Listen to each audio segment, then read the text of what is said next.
네, 안녕하세요. 네, 이번에 특허법 메일 쓰기를 담당하게 된 박상보 강사라고 하고요. 일단 제 이름이 이렇게 되고 제 이메일은 이렇게 됩니다. 그래서 제가 이제 수업을 계속 진행을 할 텐데 추후에 물어볼 사항이나 궁금한 사항 있으면 여기에 메일을 주시면 돼요. 자, 일단은 이번 문제 강평을 하기 앞서서 제가 이제 강의를 어떻게 진행할 것인지 답안지나 문제 형식 같은 거 먼저 말씀드릴게요. 일단은 제가 이번에 베르사 시험을 보면서 느꼈던 바가 좀 있는데요. 일단은 저는 최대한 판례를 풍부하게 쓸 예정입니다. 어떻게 보면은 2차 과목이 솔직히 말하면은 판례가 주가 되는 거잖아요. 그래서 저는 답안지를 판례를 최대한 많이 풍부하게 쓸 거예요. 그리고 판례를 풍부하게 이해하도록 제가 많이 노력을 많이 할 거고요. 그래서 저는 판례를 풍부하게 쓸 예정이고요. 자, 두 번째는 제가 이번에 베르사 시험을 보면서 느낀 게 솔직히 말하면은 특허법은 당락을 시험 문제 같은 경우에는 변별력이 없을 거 아니에요? 특허법 문제들이. 저는 어려운 문제에서 갈린다고 생각하는데 이게 여러분들이 이제 공부를 계속 할 텐데 공부를 많이 해도 어려운 문제가 나올 수 있어요. 현장에서는. 이게 진짜로 보면은 공부를 많이 해도 현장에서는 판례가 갑자기 떠오르지도 않거나, 왜냐하면 사실관계를 진짜 복잡하게 주는 경우가 많거든요. 그럼 이 문제를 여러분이 풀어야 되는데, 그래서 전 두 번째로는 여러분들에게 어려운 문제를 좀 몇 문제 줄 거예요. 가끔씩. 여러분들은 당황하지 않고 최대한 여러분들이 아는 선에서 논리적으로 쓰는 연습을 해야 된다고 저는 생각합니다. 왜냐하면은 판례 시험 문제들은 그냥 딱 보면은 논점이 바로 나오는 문제들은 솔직히 말하면 이제 2차 응시생이 한 100명 정도 되잖아요. 그러면 이거는 거의 다 풀어요. 근데 이제 변별력이 가르는 게 쟁점이 숨어 있고 논점이 숨어 있는 문제들을 여러분들이 잘 풀어낼 수 있어야 되는데, 그러려면은 여러분들이 어려운 문제를 만나도 당황하지 않고 최대한 논리적으로 서술할 수 있는 방법도 배우셔야 합니다. 저는 이게 가장 중요하다고 생각하거든요. 그래서 저는 좀 어려운 문제들을 많이 내려고 노력을 많이 할 거예요. 물론 뭐 소위 말하는 짱돌 같은 것도 물론 아예 배제는 시키지는 않을 거지만, 그 이유가 뭐 짱돌을 외워라 이게 아니라 여러분들이 어려운 문제를 나왔을 때 당황하지 않고 풀어낼 수 있는 능력을 키우고자 함이 가장 큰 목표입니다. 자, 그래서 저는 강의의 큰 컨셉은 최대한 판례를 풍부하게 이해하고 암기시키기 위한 강의이고요. 두 번째로는 어려운 문제를 여러분들이 맞닥뜨렸을 때 최대한 당황하지 않고 논리적으로 서술할 수 있는 방법을 터득시키도록 노력을 많이 할 겁니다. 네, 저희 강의 컨셉은 이렇게 됐고요. 일단은 저 강의 이거 오늘 푸신 문제 강평을 시작하도록 하겠습니다.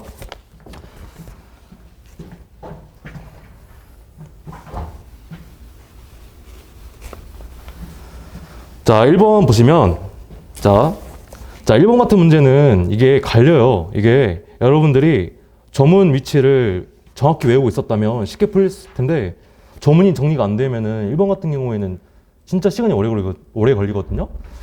자, 그래서 1번 같은 경우에는 자, 이번 기회에 조야 구성권 주장에 관하여 조문을 좀 정리한다는 느낌으로 보시면 됩니다.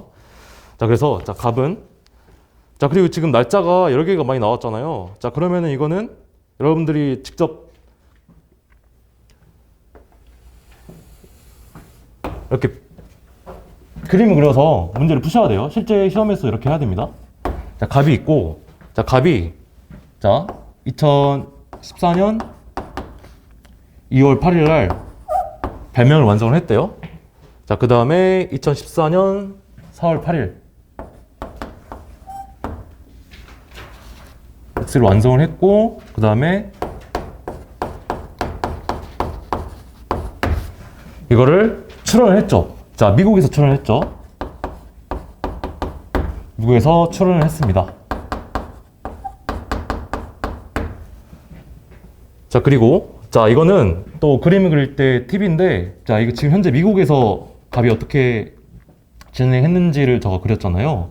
그러면은 자, 그 다음에 갑이 한국에서도 출원을 했는데 여기에다 바로 표시를 하는 게 아니라 여러분들이 그림을 하나 더 그리시면은 더 편할 거예요. 그래서 한국. 갑이 한국에서 보시면, 네, 2015년 2월 7일 날 또 출연을 했네요. 자, 청광 2를 X라 했고요. 그 다음에 청광 2가 Y라는 별명, 구성은 이렇게 됩니다. 자, 그리고 또 이제 을이라는 사람이 나오는데, 자, 을도 이렇게 따로 공간을 내서 그리는 게 문제 풀 때 안 헷갈리고 좋아요. X. 이번엔 디자인 등록 출원을 했네요.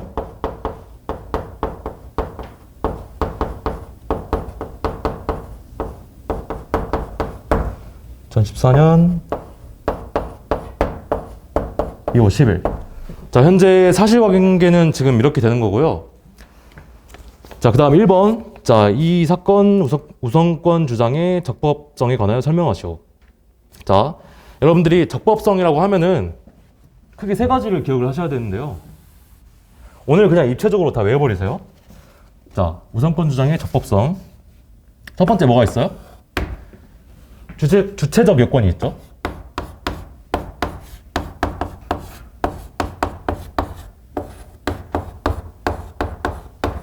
(1번) 같은 경우에는 조문을 여러분들이 위치만 정확히 외우고 있어도 금방 풀 수 있는 문제이니까 오늘 이 시간에 조문 같은 거는 그냥 정리를 확실하게 하는 게 더 좋을 거예요. 오늘 같은 경우에는. 자, 주체 요건. 이거 두 가지로 나눠지는데요. 자, 첫 번째는 제1국 출원인이죠.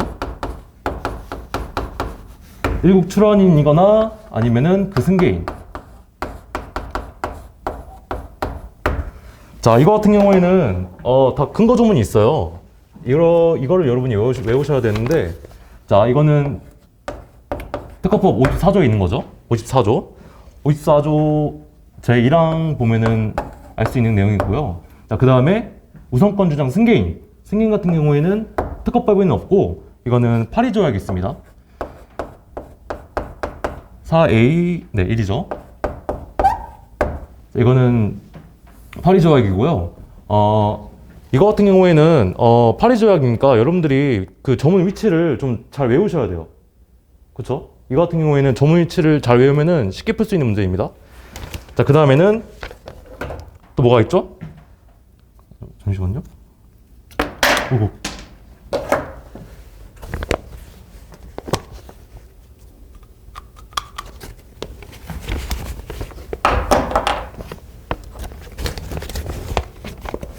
자, 그 다음에는 조약 당사국 국민과 조약 당사국 제내자가 있죠. 제내자. 자, 이거의 근거 조문은 파리 조약 3조입니다. 자, 그래서 여러분들이 이런 문제를 풀 때 조문 위치를 확실하게 기억해야 되고요. 두 번째로는 취지를 좀 기억하셨으면 좋겠어요. 왜 이런 주체적 요건이라는 제한을 뒀을까? 라는 취지를 좀 잘 기억하셔야 되는데요. 자, 주체적 요건의 취지는 뭐냐면, 파리 조약이라는 게, 조약 우선권 주장이라는 게 동맹끼리 협업된 국가 내에 있는 국민들끼리만 출원인을 인정해 주겠다는 거잖아요. 그래서 주체적 요건의 취지는 그렇게 기억하시면 되고요. 그래서 주체적 요건은 동맹국들끼리만 출원인을 인정해 주겠다라는 게 취지이고요. 자, 두 번째로는 시기적 요건이 있죠. 이거는 여러분들이 1차 공부할 때도 많이 하셨겠지만 이거는 특허법에 있습니다. 네, 이거는 54조 2항. 자, 조문 위치 외우시고요. 그 다음에 시기적 요건을 준 취지를 한번 생각해 보면은 왜 시기적 요건을 뒀을까요? 이거는 당연히 제3자 예측 가능성 저해 때문에 그러는 거죠. 자, 갑이 4월 8일 날 X라는 것을 출원을 했는데 한국에서 이제 우선권 주장을 할 거 아니에요? 근데 이 우선권 주장이 한없이 뒤에도 할 수 있다고 하면은 제3자가 피해를 많이 보겠죠? 그래서 시기적 제안을 준 겁니다. 그 다음에 세 번째, 이게 가장 내용이 많은 건데요. 객체적 요건이 있어요.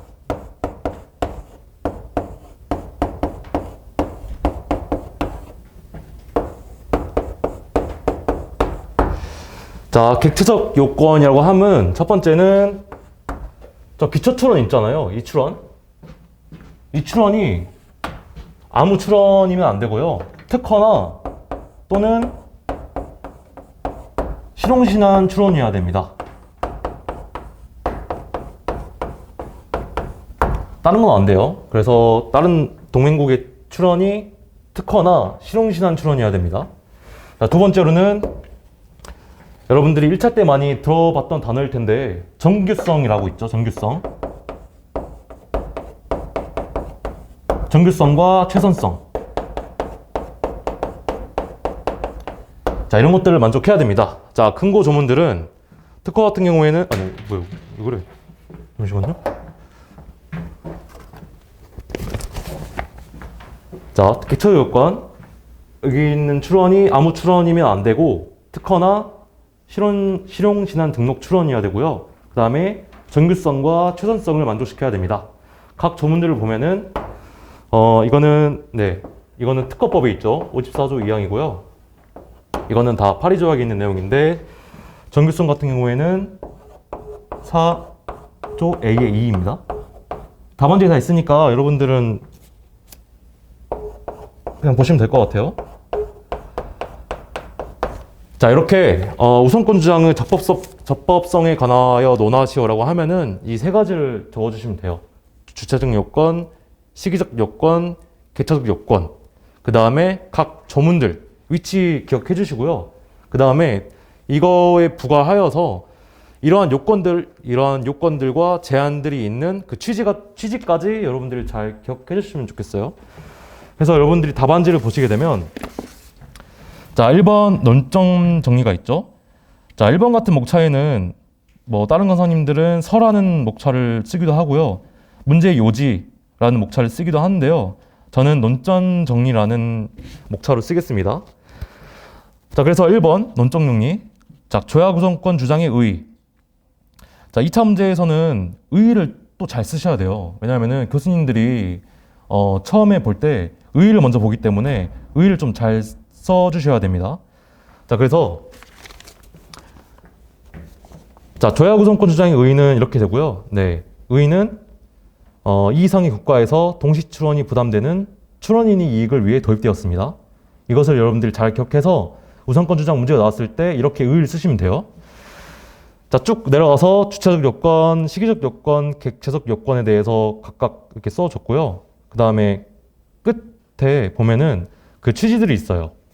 예를 들어서 시기적 요건 보면은 자, 이번에 시기적 요건 보면은 제3자 예측 가능성을 위해 기간 제한이 있다. 이렇게 취지들이 있으니까 여러분들이 우선권 주장 같은 경우에는 각 조문들, 그 다음에 취지들 이것만 잘 기억해 주시면 될 것 같아요. 자, 1번은 그렇게 하면 되고요. 자, 설문 2를 한번 봅시다. 설문 2. 설문 2 같은 경우에는 여러분들이 물론 아시겠지만 이거 뭐 어떤 거죠? 설문 2는 발명의 동의성에 관한 것이죠. 자, 그래서 여러분들이 발명의 동의성 이 판례 쓸 때도 크게 두 가지를 좀 기억을 해 주셔야 되는데요. 발명의 동의성.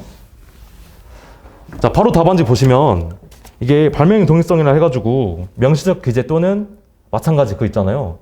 그것만 쓰시면 안 돼요. 판례를. 자, 이거를 굉장히 논리적으로 단계적으로 쓰셔야 되는데요. 자, 답안지 바로 보시면 자, 설문이 논점 정리 있고 2번 조약 우선권 주장의 본안 요건이라고 되어 있죠. 제가 지금 판례를 나눴었거든요. 이렇게 하는 게 굉장히 논리적으로 보여요. 그래서 1번 판례 우선권 주장 발명은 실효적 효력 범위라고 되어 있는데 자, 특허 요건 적용의 기준일 저 이렇게 따옴표 되어 있는 거는 판례 문구를 저 그대로 쓴 거예요. 제가 판례를 최대한 풍부하게 쓴다고 그랬잖아요. 그래서 저는 판례 문구를 그대로 많이 인용을 할 예정입니다. 특허 요건 적용의 기준일이 우선권 주장일로 소급하는 발명은 자, 최초 명사수 등의 기재된 사항의 범위 안에서 한정된다. 이게 판례 전문을 보시면 이렇게 딱 먼저 이 판례 문구가 나와 있어요. 그리고 그 1번 판례 보시면 최초 명세서 등에 기재된 사항의 범위 안, 이 부분을 밑줄 그어주시면 좋을 것 같은데요. 이 의미에 대해서 2번 판례가 나온 겁니다. 여러분들이 알고 있는 거요. 명시적 기재 또는 마찬가지. 그래서 최초 명세서 등에 기재된 사항의 범위 안에 관한 설명의 판례가 2번이니까 1번 쓰시고 2번 쓰시는 게 굉장히 더 논리적입니다. 그래서 2번 보시면 여러분들이 다 아시는 판례죠. 명시적 기재 또는 마찬가지. 자, 판례 설명은 이렇게 해주시면 되고요. 자, 검토 부분 볼게요. 여러분들이 검토 부분도 굉장히 좀 잘 쓰셔야 되는데 저 키워드만 좀 체크를 해드릴게요. 자, 3번 검토 부분 보시면 선출원주의, 자, 첫 번째 줄 보시면 선출원주의라고 보이시죠? 이거 한번 체크해 주세요. 선출원주의 하에서 제3자에게 불이익이 발생할 수 있다. 자, 그리고 여러분들이 이제 공부를 많이 하셨을 텐데 이거와 비슷한 취지의 판례가 또 있어요.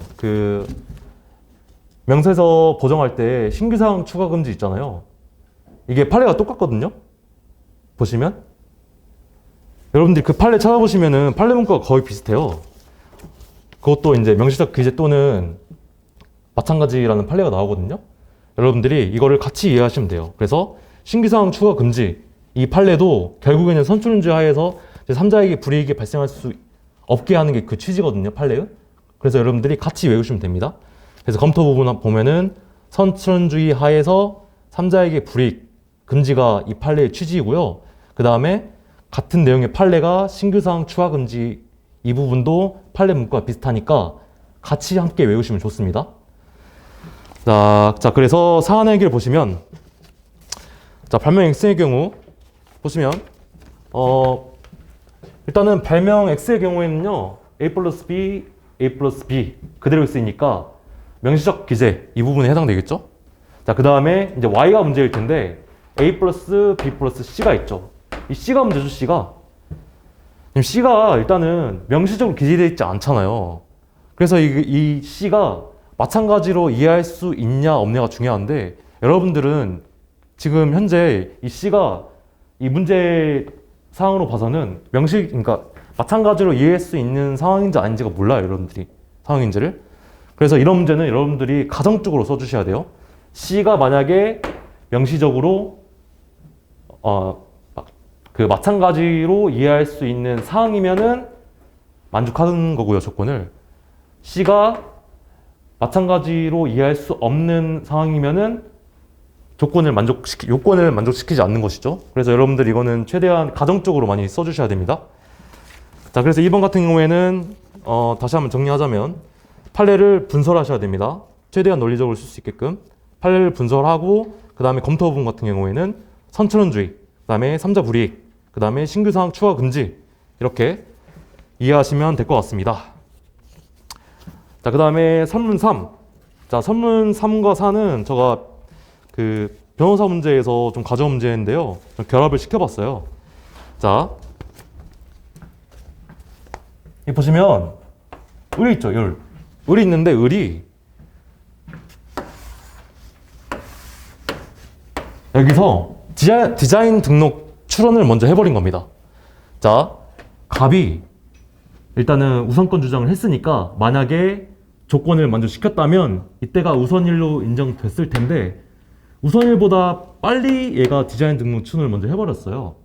자, 그러면은 갑이 나중에 이 발명이 등록이 되었을 때 바로 실시를 못해요.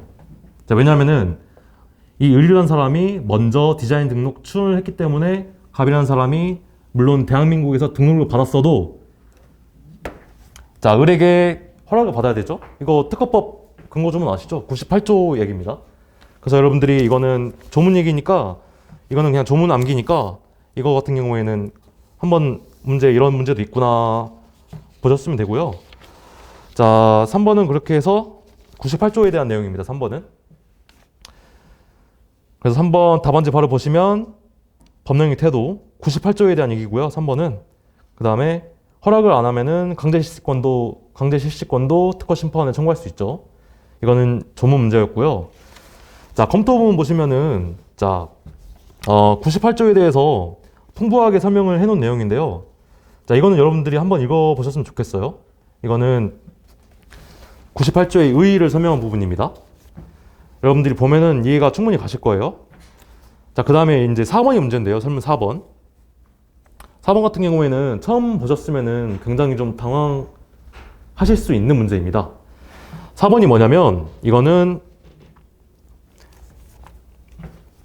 병이라는 사람이 있어요. 병이라는 사람이 있는데, 자, 갑의 이 발명이 등록이 되었어요. 특허 발명이 등록이 되었는데, 이와 관계없는 병이 실시를 하고 있는 거예요. 자, 그러면은 갑은 병한테 치매금지 같은 것을 청구할 수 있겠죠. 근데 병이 말하길, 아니, 너가 지금 선출원인이 아니라 을이 지금 선출원인이잖아요. 그리고 갑의 실시권은 현재 제한되어 있는 상태입니다. 물론 갑은 을에게 허락을 받으면 돼요. 허락을 받거나 강제 실시권을 청구할 수 있는데요. 아직까지는 허락받은 상황이 없으니까 병이 갑에게, 아니 갑, 너는 선출원이 을인데 을이 치매금지를 청구할 수 있으면 변론으로 해도 갑, 너는 청구할 수 없다. 지금 이것을 병이 주장하고 있는 거거든요. 지금 이런 상황인데, 현재 보면은 갑에게 지금 제한되고 있는 거는 98조에 의해서 제한되고 있는 거는 실시권만 제한되고 있어요. 그쵸?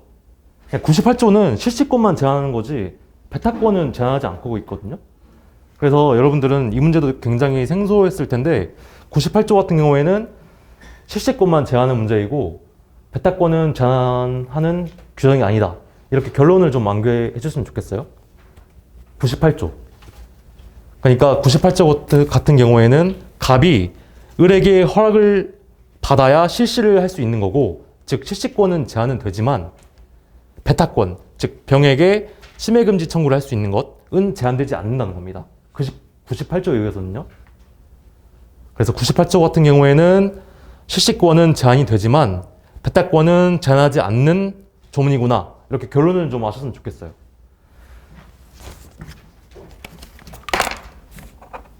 여러분 이해 가시죠? 그쵸? 네. 4번 같은 경우에는 처음 보면은 좀 생소하실 수도 있는 문제예요. 자, 그 다음에 5번 볼게요. 일단 답안지 좀 볼게요. 답안지를 좀 보시면, 자, 설문 4번을 보시면, 네, 특허법, 자, 법령 태도 보시면, 특허법 98조는 저쪽 관계 시 실시권만 제한하고 있고요. 배타권은 제한하지 않습니다. 이거를 좀 결론적으로 잘 아셨으면 좋겠어요.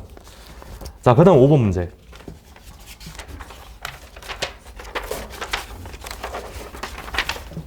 자, 5번 보면은, 자, 대한민국 특허청 심사관은 갑의 특허 출원에 관하여 2015년 1월 11일 내 공지된 선행기술 1에 의하여 이 사건 출원 발명의 청구항2에 기재된 발명이 진모성이 부정된다는 취지의 거절을 유의하였죠.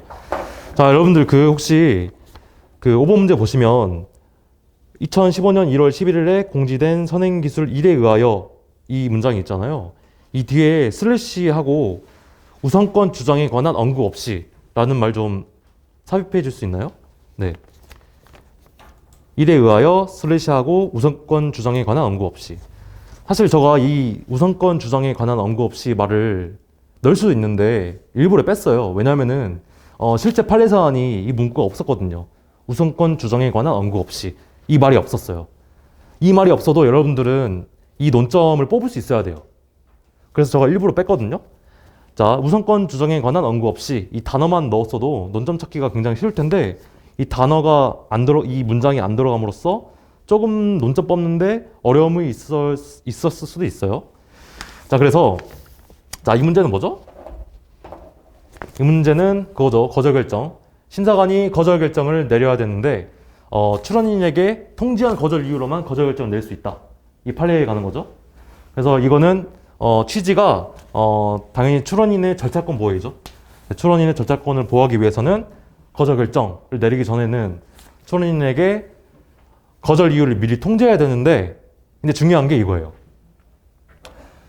지금 거절 이유를 2015년 1월 11일이라 그랬죠? 네. 이때 선행기술 1에 의하여 자, 진보성이 거절되었다고만 했지 우선권 주장이 인정 안 된다라는 말은 안 했거든요. 자, 그러면 자, 거절 이유 통지를 진보성이 부정된다 라는 것과 우선권 주장이 인정이 안 되므로 진보성이 부정된다 라는 거는 상당히 다른 거예요.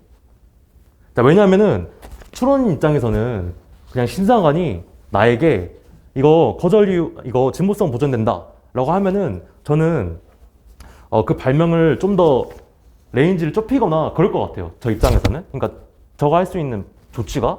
근데 심사관님이 이거 우선권 주장 인정 안 되니까 진보성이 부정된다라고 하면은 저는 우선권 주장이 왜 인정이 안 되는데요? 이거 인정되는 거예요? 라고 우길 것 같아요.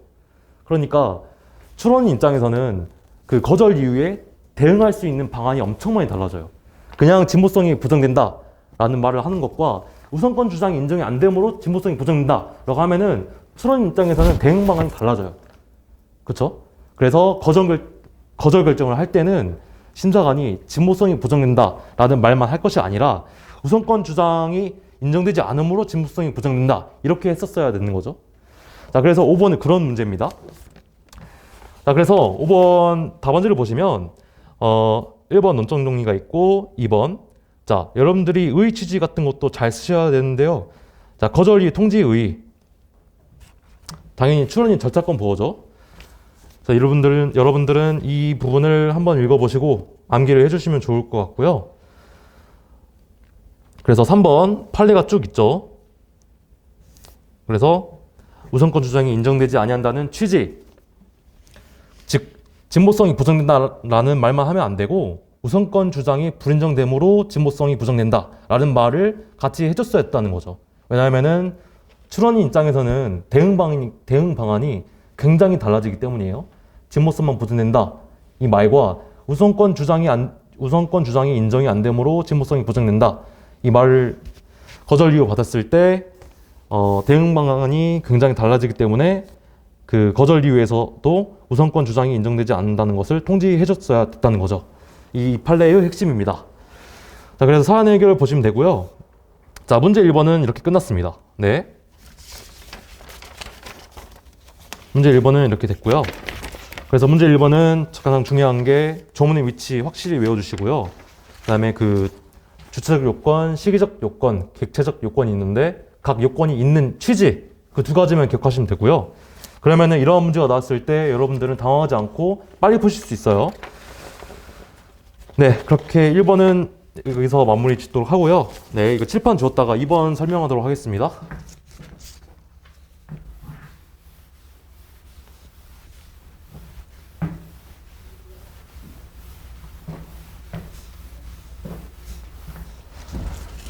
자, 2번도 굉장히 생소한 내용일 수도 있는데요.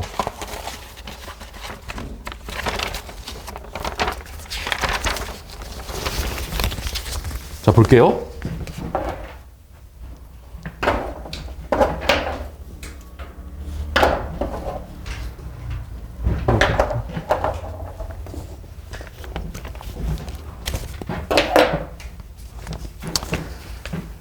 자, 갑은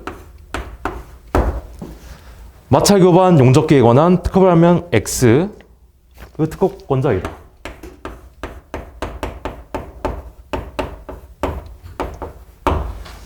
자, 그리고 구성 B는 특허발명의 전용품이래요. 자, B는 현재 전용성이 인정되는 구성입니다. 이 사실에 기초하여 다음 물음에 답하시오. 자, 1번 간접 침해의 의의 및 취지. 자, 간접 침해의 의의 및 취지에 대해서 설명하시오라고 되어 있는데요. 전 이건 일단은 판례의 태도를 그대로 반영을 했습니다. 자, 1번 같은 문제는 문제 2번 같은 문제는 간접 침해의 의의 및 취지에 대해서 설명하라고 독립적으로 지금 문제가 나왔잖아요. 근데 여러분들이 문제를 풀면서 간접 침해가 기출문제가 많이 됐잖아요. 그리고 여러 문제들이 간접 침해에 관한 문제들이 많을 텐데 이렇게 독립적으로 간접 침해의 의의 및 취지를 묻지 않아도 결국엔 의의를 쓰셔야 돼요. 문제를 풀 때. 그쵸? 자, 그래서 이번 기회에 간접 침해의 의의 및 취지에 대해서 판례 문구를 기반으로 암기를 좀 하셨으면 좋겠습니다. 자, 그래서 자, 답안지를 보시면 자, 문제 2번.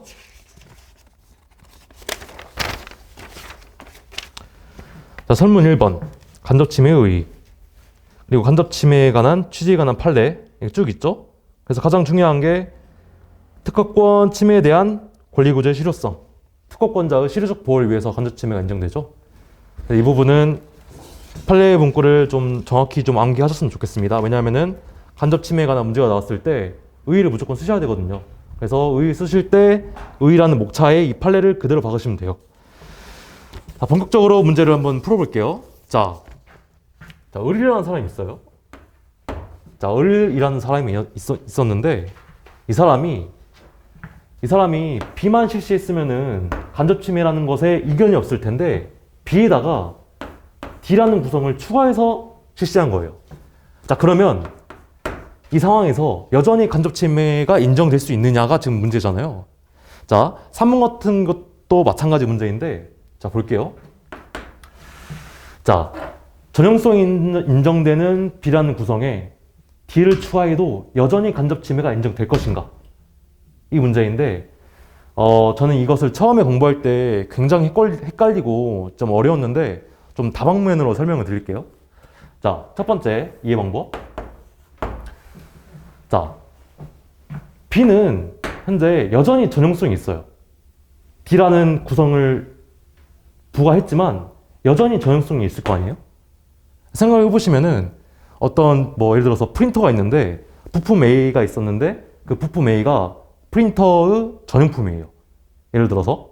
근데 그 부품 A라는 것에 다른 뭐 그냥 부수 부품을 살짝 더했는데 그럼에도 불구하고 B에는 여전히 전용성이 남아있을 거 아니에요. 그러니까 첫 번째 이해 방법은 B라는 것이 전용품일 때 어떤 구성 부품을 더한다고 해도 B 자체로는 전용성이 안 사라져요. 그쵸? 그래서 첫 번째로는 그렇게 이해하시면 돼요. 자, B라는 것의 전용성이 D라는 구성 부품을 부과하여도 없어지지 않는다. 이렇게 이해하셔도 되고요. 자, 두 번째 이해 방법은 이거예요. 자, 자, 이번에는 다른 반명을 한번 생각을 해볼게요. A 플러스 B 플러스 C 플러스 D가 있어요. 자, 이거는 만약에 어떤 제3자가 이것을 실시한다고 해볼게요. 그러면은 만약에 병이 A 플러스 B 플러스 C 플러스 D를 실시한다고 할게요. 그럼 이건 침해인가요? 갑이 A 플러스 B 플러스 C에 관한 특허권자라고 했을 때 병이 A 플러스 B 플러스 C 플러스 D를 실시를 했어요. 자, 그러면 이거는 침해인가요? 침해죠. 왜냐면 이용관계잖아요. 물론 조건이 붙죠. 자, D가 일체성을 유지해야 된다. 그 이용 발명 그 조건이 있죠. 물론 그런 조건이 있으면은 병도 지금 현재 침해예요. 왜냐면 이용관계니까. 자, 그러면은 자, 간접 침해의 취지가 특허권자의 실효적 보호인데 그러면은 제3자가 구성요소 완비 원칙 있죠? A 플러스 B 플러스 C를 실시하지 않아도 이 전용성이 있는 물품을 실시해도 그것을 침해로 인정하겠다라는 게 간접 침해인데 결국에는 A 플러스 B 플러스 C 플러스 D도 침해잖아요. 그러면은 자, A 플러스 B 플러스 C 이게 현재 전용품이 B인데 자, 이거의 전용품을 B 플러스 D라고 생각하면 돼요. 이해되나요? 그러니까 B 플러스 D를 물론 이 자체로 전용성이 없어지진 않는다로 이해하셔도 되지만 자, A 플러스 B 플러스 C 플러스 D도 결국에는 A 플러스 B 플러스 C의 침해이고 그러면은 이것을 자체로 보면은 B 플러스 D도 이것의 전용품이라고 생각할 수 있잖아요. 혹시 이해가 안 되나요? 이해되죠? 자, 그래서, 자, 제가 지금 이해를 굉장히 시켜드리려고 노력을 많이 하는데, 자, 이해가 안 되시는 사람도 있는 것 같은데, 자, 간접 침해라는 것이 직접 침해가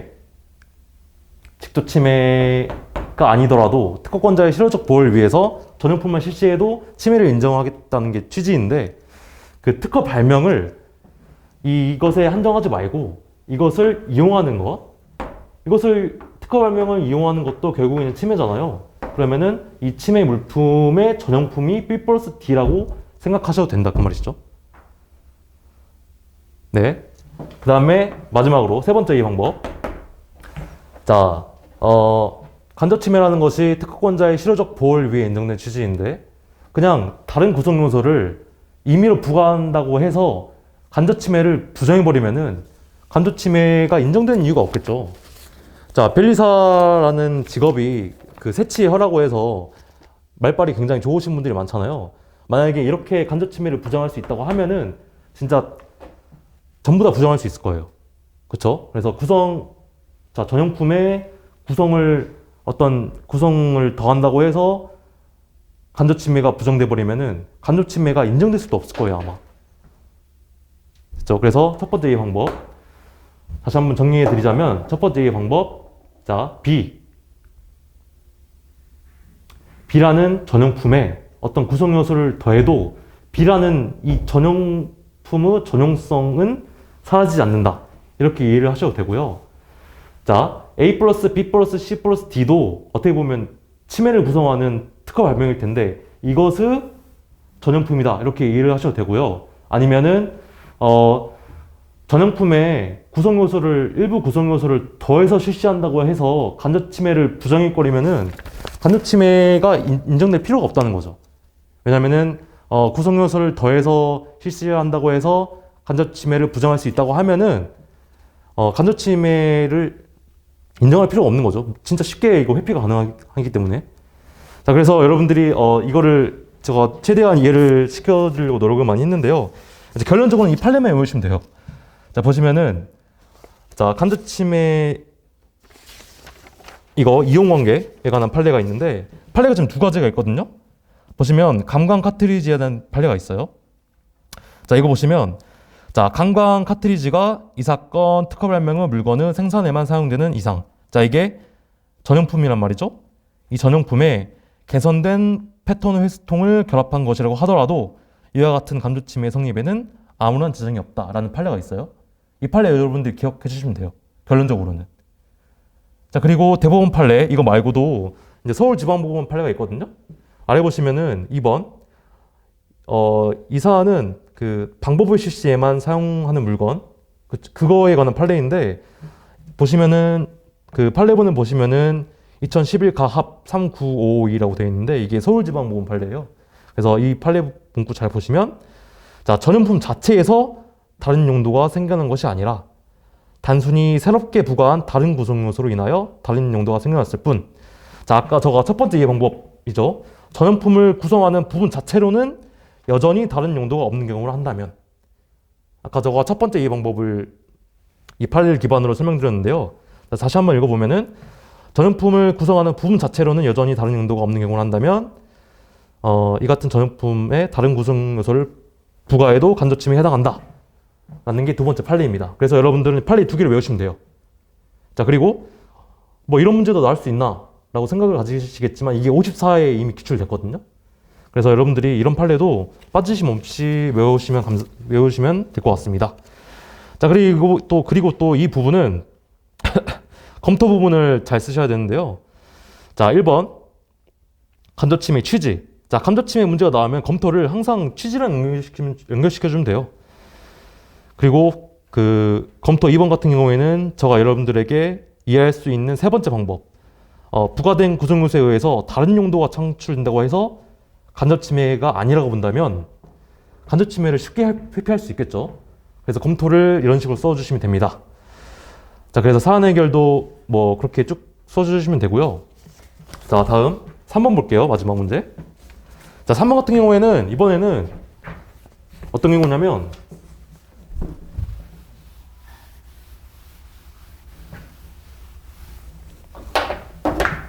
B이 이번에는 B'을 실시한 거예요. B'을. 자, 이때도 간접 침해를 인정할 수 있냐? 즉, B'이 전용품이 B라고 했을 때 그거와 균등한 발명인데, 자, 이것을 실시해도 간접 침해를 인정할 수 있냐? 이건데, 자, 이거는 학설의 대립이 좀 있어요. 학설의 대립이 있는데, 여러분들이 이 학설의 대립을 좀 암기 좀 해줬으면 좋겠습니다. 자, 그 학설의 대립을 살펴보면은, 자, 이거예요.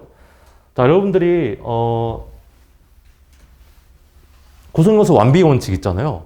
구성요소 완비 원칙. 자, 이것만 적용하면은 특허권자에게 너무 가혹하다라는 말이 있죠. 그러니까 특허권자의 실효적 보호를 위해서 인정되는 게 몇 가지가 있어요.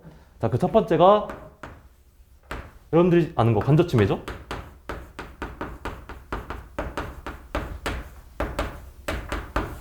특허권자의 실효적 보호를 위해서 권리 범위를 넓히는 방안이 있는데 그게 첫 번째가 간접 침해입니다. 두 번째가 균등이에요. 균등론. 그 다음 세 번째가 복수주체 침해 이론이라고 여러분들 공부하셨을 텐데 그건 나중에 공부할 텐데요. 뭐 그런 것들이 있어요. 특허권자의 실효적 보호를 위해서 인정되는 게 몇 가지가 있어요. 간접 침해, 균등론, 그 다음에 복수주체 침해 이론 이런 것도 있는데 자, 그건 나중에 공부하면 되고요. 자, 이거예요. 자, B라는 게 이제 전용품이죠. 을이라는 사람이 B를 실시하게 되면은 간접 침해를 인정하는 게 이제 특허권자의 실효적 보호를 위해서 인정되는 조문인데 여기에 균등까지 인정해버리면은 특허권자를 너무 많이 과도하게 보호해준다는 거예요. 그러니까 간접 침해, 균등론이 각각 특허권자의 실효적 보호를 위해서 인정되는 조문들인데 그리고 이거는 판례죠. 판례들인데 이거를 같이 적용해버리면 즉 간접 침해도 인정해버리고 여기다가 균등의 그러니까 전용품의 균등의 발명을 실시했는데도 간접 침해를 인정해버리면은 이거 두 가지를 다 적용하는 거잖아요. 간접 침해, 그 다음에 균등론. 그러면은 특허권자를 너무 과도하게 보호하는 것이 아니냐는 학설의 대립이 있습니다. 하지만 판례는 이것도 인정한다는 취지고요. 자, 그래서 학설의 대립 보시면은 자, 간접 침해와 자, 설문 3 논점 정리 있고요. 학설의 대립 보시면 간접 침해와 균등론은 특허권자의 실효적 보호를 위해 권리 범위를 확대시키는 것인데 이거를 지금 현재 이중으로 적용하는 거거든요. 이 사안은 간접 침해도 인정해버리고 균등론까지 같이 적용해버리면은 특허권자를 너무 과도하게 보호하는 것이 아니냐라는 게 부정설입니다. 하지만 긍정설 같은 경우에는 균등론을 간접 침해에서 제외할 필요가 없다는 거죠. 이거는 약간 특허권자 그 편에 있는 학설인데요. 그래서 학설의 대입이 이렇게 있고요. 자, 판례는 대법원 판례는 없습니다. 균등론에 관한 거는. 그러니까 균등론과 간접 침해를 중복적으로 적용해도 되냐? 이거는 대법원 판례는 없고요. 특허법원 판례는 있습니다. 자, 보시면 자, 원심법원은 자, 이게 조문이죠. 특허 발명의 생산에만 사용하는 물건에서 특허 발명에 대하여 자, 발명의 구성 요소와 동일하거나 균등한 구성 요소 모두를 포함하거나 야, 이게 무슨 말이죠? 자, 여기서 끊어보면은 자, 발명 구성 요소와 동일하거나 자, 이거는 지금까지 저희가 공부한 거예요. 발명의 구성 요소와 동일하거나 이 발명의 구성 요소 그러니까 A 플러스 B 플러스 C를 의미해요. 지금 현재 여기서는 자, 그 다음에 균등한 구성 요소 현재 이거죠. 이거 여기 보시면 발명의 구성 요소와 동일하거나 균등한 구성 요소 모두를 이라는 문구가 있는데 그 균등한 구성 요소 모두를 판례 문구가 지금 이제 이것을 의미해요. 이것을 포함하거나 이용하고 있어야 된다라는 판례가 있습니다. 그러면은 저희가 아까 설문 2에서 공부한 거 있잖아요. 이용. 그것도 그거에 관한 판례이기도 합니다. 이 판례가 이 원시보험 판례가. 자, 그래서 여러분들이 이 판례도 잘 암기해 줬으면 좋겠고요. 이것도 54회에서 기출이 됐습니다. 그래서 여러분들이 대법원 판례를 중점적으로 외우셔야겠지만 원심법원 판례도 중요한 것들이 몇 개가 있어요. 자, 예를 들어서 58회 이번에 변호사 시험에서 이번에 2번 같은 경우 있죠. 일사부재리 중국심판에서 권리남용 판례 있잖아요. 2번. 그것도 원심법원에서 문제가 된 사안이었거든요. 자, 그래서 여러분들이 물론 대부분 판례를 중점적으로 암기를 하셔야겠지만 중요한 원심법원 판례들이 몇 개가 있어요. 뭐 복수주체 침해 이론 이것도 다 원심법원 단계이죠. 여러분들이 이런 것들도 제가 중요한 것들은 체크를 해드릴 테니까 원시5번 판례도 중요한 것은 넘어가지 않았으면 좋겠습니다. 자, 그래서 현재 2번, 3번 이렇게 됐고요. 자, 결국에는 설문이의 결론을 좀 낼게요. 자, 특허권자가 A 플러스 B 플러스 C라는 별명의 특허권자예요. 그러면 제3자가 만약에 B가 전용품이라고 했을 때 이 전용품에 어떤 구성 요소를 추가해도 여전히 간접침해가 성립하고요. 그 다음에 균등한 물건을 실시해도 여전히 간접침해가 성립할 수 있습니다. 자, 이렇게 정리하시면 돼요. 자, 그래서 제가 지금 첫 수업이라서 말 좀 많이 버벅대고 준비가 좀 미흡한 것 같은데 다음에는 좀 더 준비를 더 잘해와서 더 알찬 수업이 되도록 노력하겠습니다. 네, 감사합니다.